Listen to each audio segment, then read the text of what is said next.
Okay, so welcome. My name is Brian Dawson. Let me check my audio right quick to see how I'm doing, and I am going to get right into the mix. So today, what we're going to talk about is pre-Columbian societies, and the Americas and the Caribbeans are often um, not looked at as a single continent, but between North America, South America, and the Caribbeans, it is actually considered a continent. And what I'm going to talk about is the societies that existed in the Americas prior to colonization. We're going to talk about the Olmec, the Toltec, the Maya, the Aztec, and these are a combination of different groups. But we're going to talk about these because I find it really interesting. So the goal of this broadcast is to be informative and constructive. So this continent, known as the Americas, was once home to many diverse groups of people who are no longer dominant in the region. In this discussion, I will talk about the characteristics of these ancient cultures, their locations, and some of what happened to them. Now, on yesterday's broadcast, I discussed a little bit about what happened to them, and today we're going to repeat. Excuse me, we're going to repeat or review some of yesterday's materials, and then we're going to go into what we want to talk about today. Um, so so that's what we plan to do today, and I find it really interesting uh that all of this is going on. Is my mic working? Let me see if the mic is working. 1 second. What's up with my mic?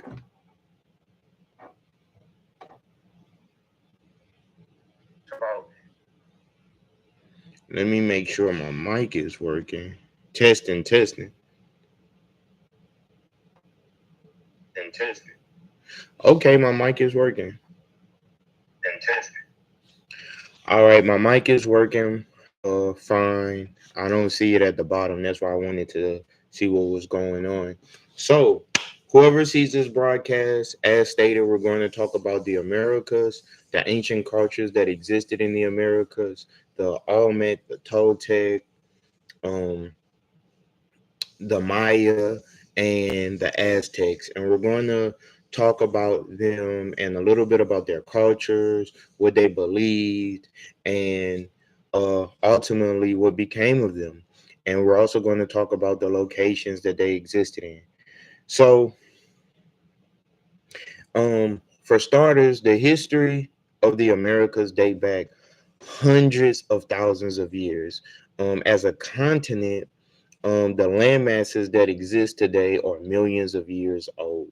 Now, this is important for context because a lot of times people don't think of the Americas as a continent, but the Americas are indeed a continent, and human habitation on the continent existed landmass for a very long time, thousands of years before any European explorations. However, we only learn mostly what we know about these cultures from the people who conquered the lands, which were the Spanish, later on the Dutch, the French, and the British. So we're going to use what we know to try to draw a picture of what they were like. Now, a lot of the information that I'm going to present, it comes from secondary sources, some primary sources, paintings of what these people look like, and also I am somewhat reviewing the book that I currently have and I'm reading called Ancient Mexico by Billy Wellman. So the Americas have a history that date back hundreds of thousands of years, and human habitation on the continent date backs over 10,000 years. Various sources suggest that there were many entry points in the Americas. So I am going to share my screen to bring validity to what I'm saying. One moment. So first, what I'm going to do is we're going to talk about the city of Tenochtitlan. So the city of Tenochtitlan is an ancient capital of the Aztec Empire, and it is currently located at the site of modern Mexico City. And it was founded in 1325. Now, this when they do this, they're talking about before the Christian era. So this is approximately 1,325 years before the Christian era. So that's a very ancient city. And Tenochtitlan is one of the cities that's of the ancient world, and this is where modern day Mexico. How many people knew that a lot of the cities that exist in central Mexico, as well as Guatemala, El Salvador, northern Costa Rica, Colombia, and even in North America, in the United States, actually have modern cities built on ancient cities or ancient burial grounds? I find that really interesting. So, what we're going to talk about is what these cities were like. These cities also had huge trade. It had a lot of different trades, and it connected thousands of people. In one source by Billy Wellman, who wrote the book Ancient Mexico, it says that as many as 20,000 people lived in Tenochtitlan, and which is modern day Mexico City. They even had running water cisterns so that they could have water in their homes. So a lot of what we have been taught to think about the ancient world, the more archaeologists and historians and scientists dig back, it seems as though that the modern world, a lot of the inventions that we have, actually we have to give credit to a form of mummification. Did you know that? Did you know that a lot of them practice mummification? So right now we are looking at a mummy that was uh uh in Peru, and this is how her body is preserved. She has braids, she's almost sound asleep, she still has eyelashes, and the reason why her body was preserved because she was so high in the mountains of the Andean mountain range that her body was above sea level. So it was away from moisture, and this is how she was luckily preserved, and this helps to get us an understanding of what their cultures was like. So let me read the caption. It says the first frozen high mountain Inca human sacrifice was found atop a peak in Chile in 1954. More recently, additional discoveries, including a remarkably preserved Juanita and a huddled body of a small boy, have shed light on this controversial Inca ritual. Okay, so we know that they existed, and we have evidence that they existed. Okay, and this is a picture of the mountain range. And what it's saying right now, because you also had the Inca, you had the Aztec, you had the Olmec, and the Maya. And we're going to talk about some of this. So it says, um, that there for 500 years, this Inca sacrificial mummy found on Chile's El Plomo Peak has opened the door to further inquiry into the strange and mysterious ritual life of the Inca. But what civilization do we also know that practice mummification? That would be the Egyptians, right? The Egyptians practice a form of mummification. So this is very interesting. And a lot of people don't know, but the cultures of Central Americas also built pyramids simultaneously at the same time that the Egyptian civilization was occurring. So when we look at history from a global perspective, we can kind of get an idea of what was going on at the time, even 3,000 years ago. Now, what we're going to talk about is some of the locations. So let me bring up a map right quick, and we're going to talk about uh, the ruins of Central America, and and we're going to. So they have ruins in Guatemala, Mexico, Nicaragua, Honduras, El Salvador, Costa Rica, and Belize. Okay, let's see if we can find some images of this. So this is some of the ruins and the pyramids that existed, and you can even take tours there to learn about the cultures. This is a picture right here that we're seeing, and many many people don't like to, well, many scientists don't really like to talk about the ancient Americas as a continent, and they don't really like to talk about the people who lived here before, and it creates a lot of confusion. But many of the people, although their cultures have been destroyed, um, they still exist today.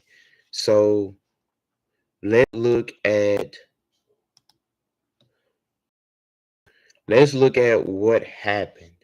So first of all, one of the reasons that a lot of the cultures were destroyed is because of this thing. It's called iconoclast.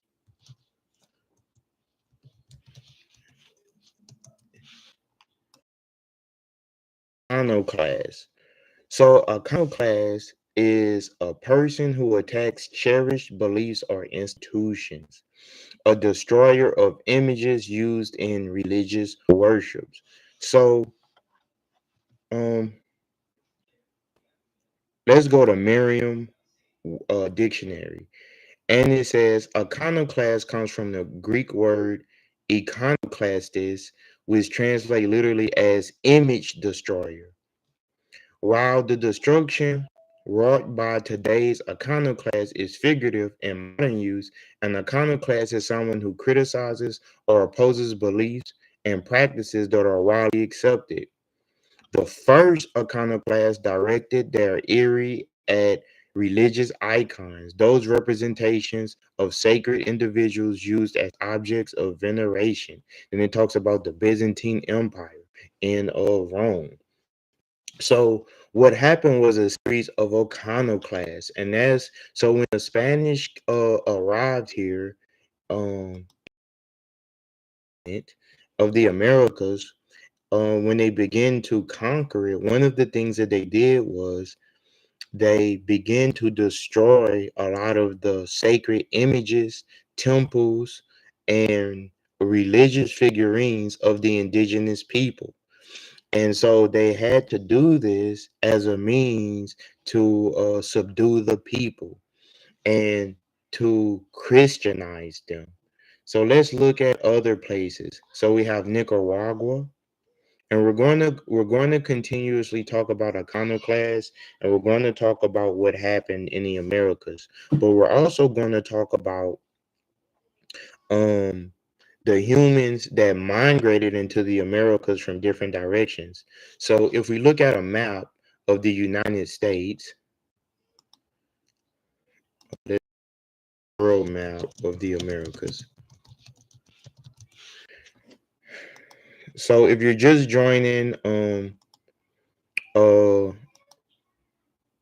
my name is Brian Dawson. I love to study history, and right now we're talking about pre-Columbian societies in the Americas. So we have North America, South America, and so if people travel from this part of the world to this part, they could enter into the Americas through Alaska. At one point in time, about 20,000 years ago, they said many humans entered from Asia into North America. They have strong wind currents that come from Africa and the Caribbean, And this that flows west, and a lot of people from West Africa through via one the slave trade, and even before then, migrated into the Americas via the strong winds, and through the South Pacific near the Tropic of Cancer, many people entered the Americas from that way. So there's many different entry points into the Americas as a continent. And we have to keep in mind that the continent of the Americas is thousands, even millions of years old. And as a human species, humans have been in the Americas for thousands of years. For scientists, this makes it very difficult for them to fully comprehend the events that took place, but they do know that many different cultures developed in the Americas. Now, in this landmass right here called the Americas, about 1 billion people live in the Americas. Did you know that? Did you know that 1 billion people live in the Americas? And as a result of 1 billion people live in the Americas, and as a continent, um, scientists has found DNA in the Americas that goes back over 200,000 years old. So they can test through mitochondrial DNA through the mother's bloodline. They can test DNA and see how far it goes back. And the farther they dig and the deeper they dig and the more that they test, they realize that although people who was common in the 16th century seen this place as a new world, to the people who were already here, this was their old world. Now, we have to talk about what's called the Papa's Bull, and we're going to talk about the Papa's. So, the Papa's Bull, it was two Papa's Bull in particular stand out. Nicholas the Fifth issued Romanus Pontifex in 1455, granting the Portuguese a monopoly of the trade with Africa and authorizing the enslavement of local people. Later, Pope Alexander issued the Papa's Bull Inter Catetia in 1493 to justify Christian European explorers' claims on lands and waterways they allegedly discovered and promote Christian domination and superiority, and has been applied in Africa, Asia, Australia, New Zealand, and the Americas. Now, this is what I want to focus on in today's segment: the Americas. So they view the Americas as a continent. Now, this is very interesting because when I was growing up, I didn't necessarily view the Americas as a continent. I viewed the Americas as the United States, and it wasn't until I was probably in high school that I started to realize that people south of the United States borders, north of the United States border, even people in the Caribbean, and as far as um, the very tip or bottom of South America are also Americans, but we don't often view it like that because of the way that the media presents things. So it says the 1493 Papa Decree aimed to justify Christian European explorers' claims on land and waterways they allegedly discover and promote Christian domination and superiority, and has been applied in Africa, Asia, Australia, New Zealand, and the Americas. So basically, what this doctrine did was it gave them the right under the church to claim the lands as a means to Christianize the natives.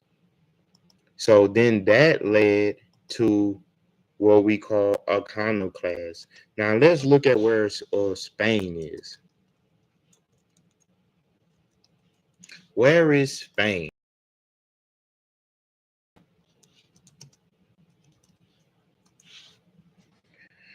So this is Spain. Okay. So this is the country of Spain. So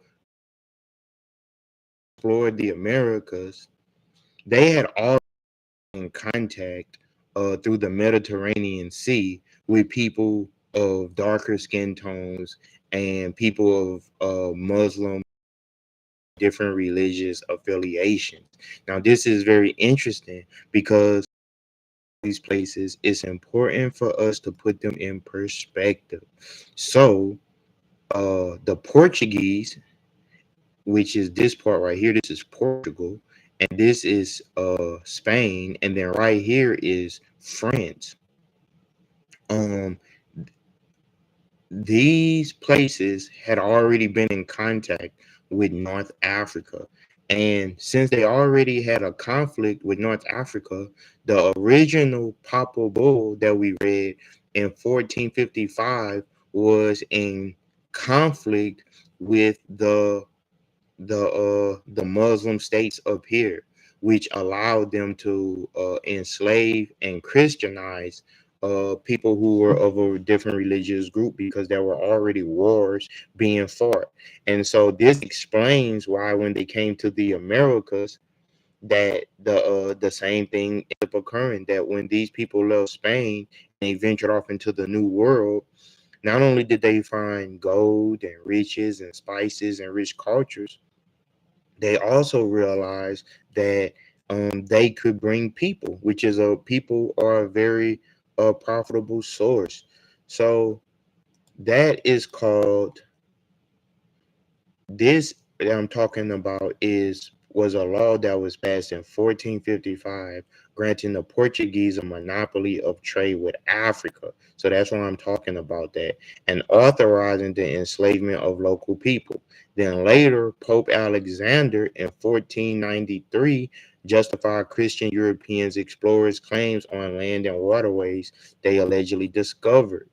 Okay, and then right here we have an image of it says from a swamp engraved on copper, and this is 1590 Discovery of America, 12 May 1492 Christopher Columbus erects the cross and baptizes the Isle of Guahani by the Christian name of Saint Salvador. Okay, so this is the doctrine of discovery. Okay, the doctrine of discovery. Now, let's talk about um the Spanish and New World slavery. Okay. Um this is very interesting, and I'm only talking about it is related to history. Now this is a black and white photo of what we just finished seeing. So it says Spain's monarchs broadly granted colonists dominion over Amerindian subjects, compelled native populations to pay tribute. What is tribute? Taxes, but it says often in the form of labor.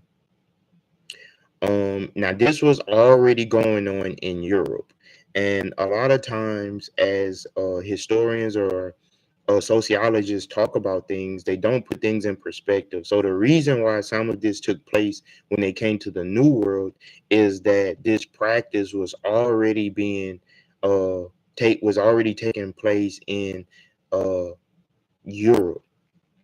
So it says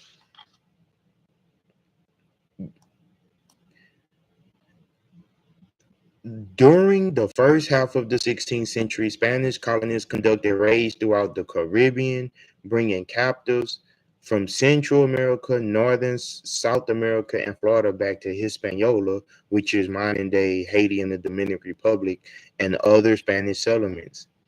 Okay. And they said that the notion um, that anyone the notion that anyone who refused Christianity or rebelled against Spanish rule could be enslaved. Now, here's the thing.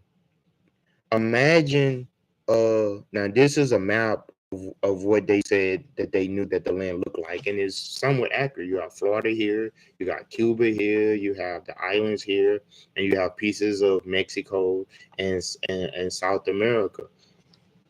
So when these people first came here, these people didn't speak the same language, so it made it just so that edict, the Papa Bull, that they could enslave as many people as they wanted because they claimed that they were Christianizing them.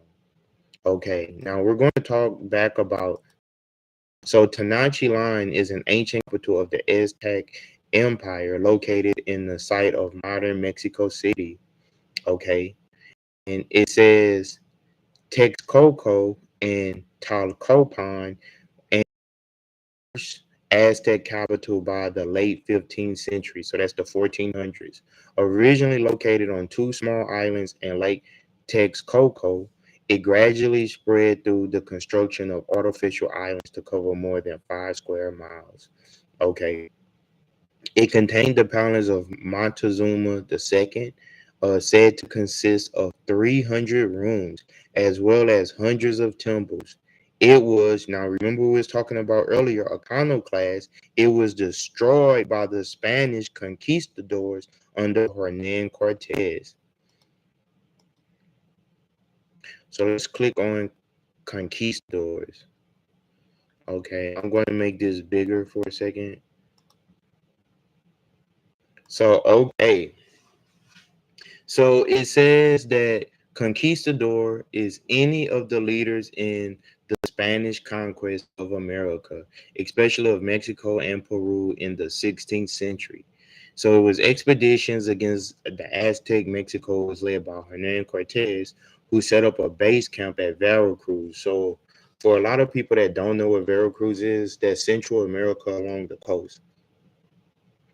And Cortez marched inland with about 400 men and secured an alliance with one of the tribes. And so they used the tribes to fight against one another, which I also find very interesting. Okay, so once again, we're going to go back into what some of these people look like, and we have an image here. We have an image of what some of these people look like at the time. Um, Now we're going to, what tab am I looking for? We're going to look at some of the ruins. So let's look at some of the ruins and see what they look like. So we have ruins in Maya ruins. Look at these beautiful ancient pyramids. Um, could you imagine just for a second? Like let's say we got 500 people and we build something like this. We probably wouldn't even be able to do it in modern times, right? It would take very, so these people were very skilled and craftsmen to be able to build these things. And this is one of the Mayan ruins. Look how beautiful. Imagine this in its heyday when this was taken, when this was originally built. And they say that there are hundreds of these ruins covered by jungle. Let's look at some of the other ones. Let's look at Cozumel, right? So this one is by a body of water. So the this is Tulum Mayan ruins excursions from Cozumel. And this is just so beautiful. And millions of Americans don't even know that this exists. This is why I want to share light on some of the civilizations that are built. We often learn about Asia and about Africa and Europe, but billion people, these ruins are often talked about. So let's look at Belize. So they exist in Mexico, Guatemala, Honduras, El Salvador. These were the culture of the Olmec, the Epi Olmec, the Toltec, the Maya, and the Aztec. So this is just amazing, breathtaking. So let's see how the Mayans dress. Now, a lot of Mayans still exist t- uh, today.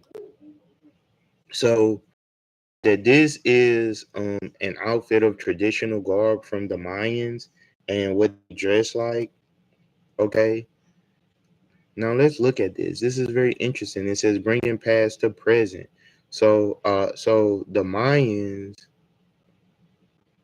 a lot of the culture still exists. There are over 200 um Mayan languages still spoken to this day. So a lot of times when they say people are extinct, what they're talking about is them as a dominant um culture, a dominant society. So this is a post-classic noble woman. Look how beautiful her garb is.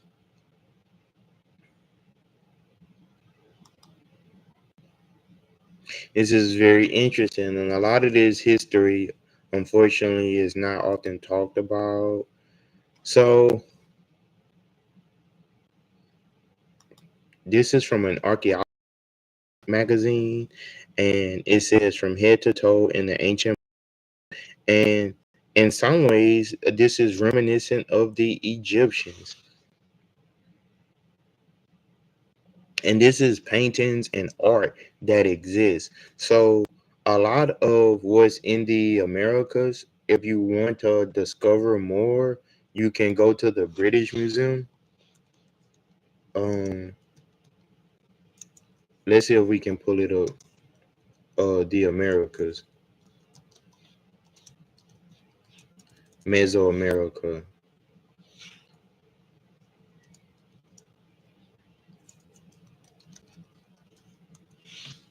So in the British Museum, they have a lot of the artifacts from the ancient Americas or pre-Columbian Americas, and so they know what these people look like. They have done a lot on these people, and so I would tell anyone, don't don't believe what I say. Instead, so don't believe what I say. Do your own research, and in your own research, you can draw your own conclusions. Um, so it just says by 15, the Aztec capital of Tenochtitlan had over 100,000 inhabitants. Now, this is the British Museum, you guys, right? So I don't want people to think that I'm just making something up about that they had hundreds of thousands of people in really large cities here and cultures already established. They even said they had running water way before any of the Europeans came here. It says the Maya objects in this room are from Mexico, but this culture, which is still very much alive, so they're telling you it still exists today. It says stretches through Guatemala, Belize, parts of Honduras, and El Salvador. One of the oldest cultures in Mexico, the Olmec, thrived between 1500 BC, that means 1,500 years before the Common Christian era, and 400 years after the era began, and it started to have the oldest writing system in the Western Hemisphere.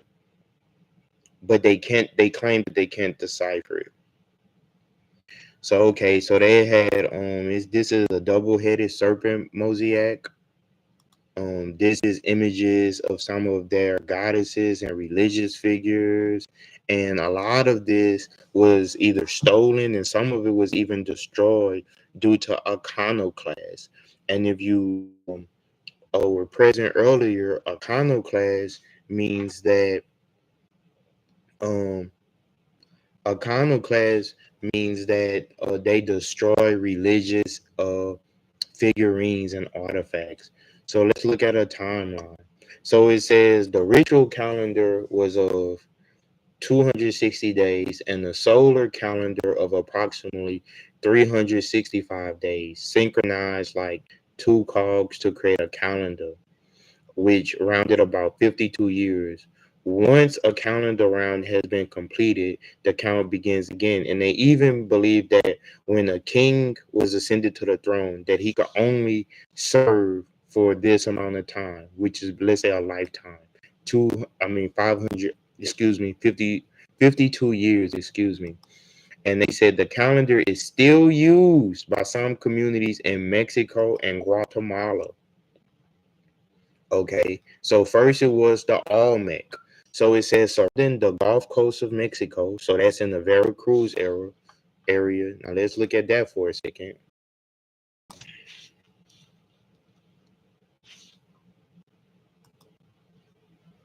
So that's this area, right? So this is the Veracruz, right? And this is the state of Veracruz in Mexico. This is Belize and Honduras. This is Yucatan. And look how close this is to Houston in the United States, Louisiana, San Antonio. So we can tell that this was a very vast culture. And is what the modern city look like. So modern cities are built on top of ancient cities. Okay. And this is only meant to inform you guys, because a lot of people don't really know. A lot of the people that live there probably know how far that really dates back. So it says they have the Hotep. The Hotep people thrived in northern Gulf Coast, but were conquered by the Aztec in the mid 15th century. The Hoteps are probably what remained of the Maya expansion north of the Veracruz coast. Then you had the Teotihuacan towards the end of the first millennium BC. The metropolises of Teotihuacan grew to dominate political, economic, and religious life of the central highlands of Mexico. Then we had the Maya. This is this now when they say BC, this is before the Common Era. This is before uh Christianity was formed from their side of the world, right? So this culture predates the Christianity, is what they're saying. So by the early centuries, sophisticated farming systems supported large populations, leading to the growth of classic Mayan city-states ruled by competing dynasties. Now, um, they have an entire room dedicated to North America, right? And you can see this is on the British Museum, you guys. So what I'm showing you here is on the British is in the British Museum in London. So and they even have a Mexico side and everything. So this is a verified source. These are primary sources because this is what the people themselves left behind. This is not something that I am making up. This is what these people left behind. Okay, now let's look at what some of the people look like. So um just going through right now, we can see different colors and so many different types of people that exist in Veracruz, right? And it's just very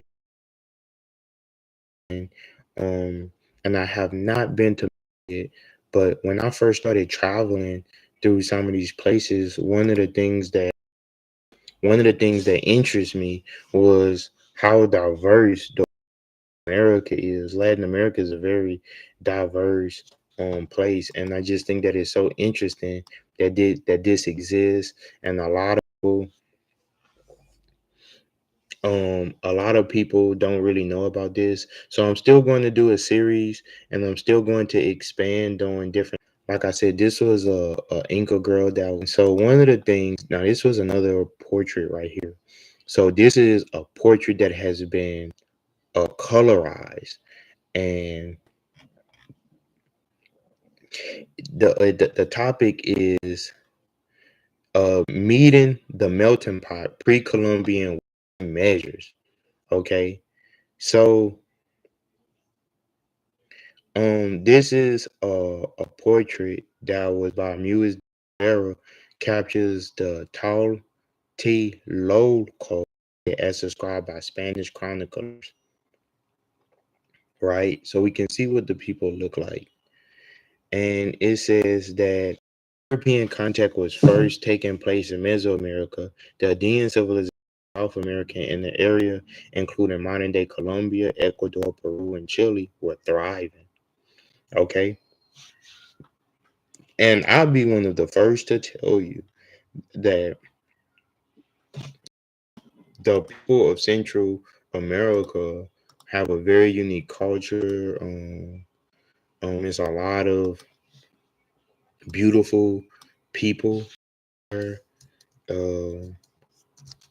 let me see, ruins in Hispaniola. I probably misspelled it, but let's see. So this is a ruins that was left in the place where the Spanish in Hispaniola. I find that is very interesting. Forge. So this was an ancient world. The ancient world is what this world is built upon. The world that we're currently living in is only a few 100 years old. So a lot of the things that exist here, as we can see, were built on the old world.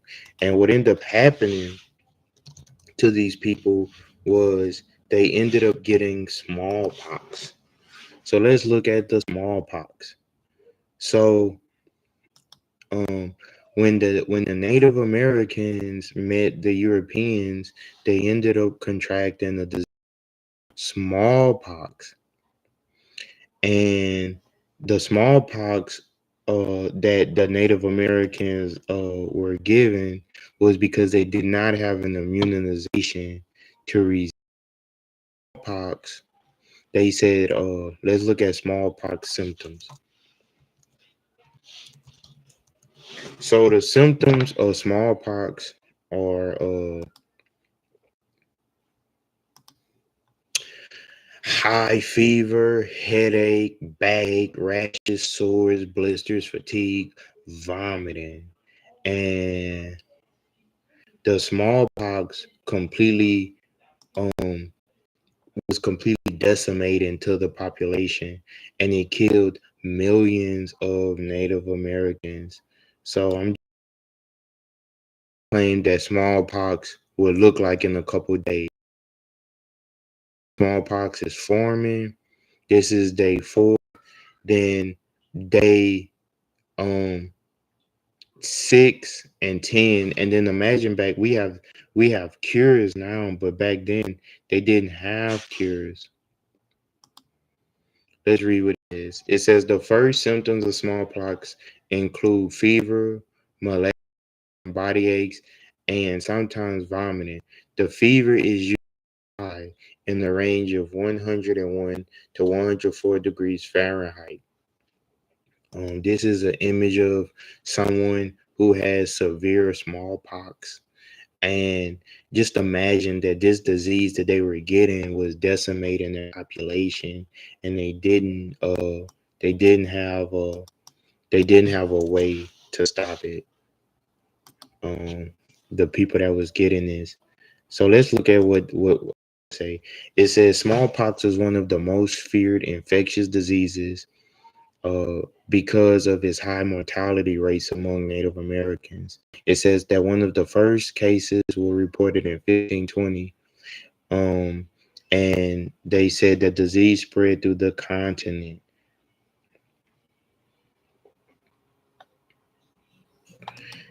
Okay, and it says entire tribes were plummeted and wiped out by the smallpox.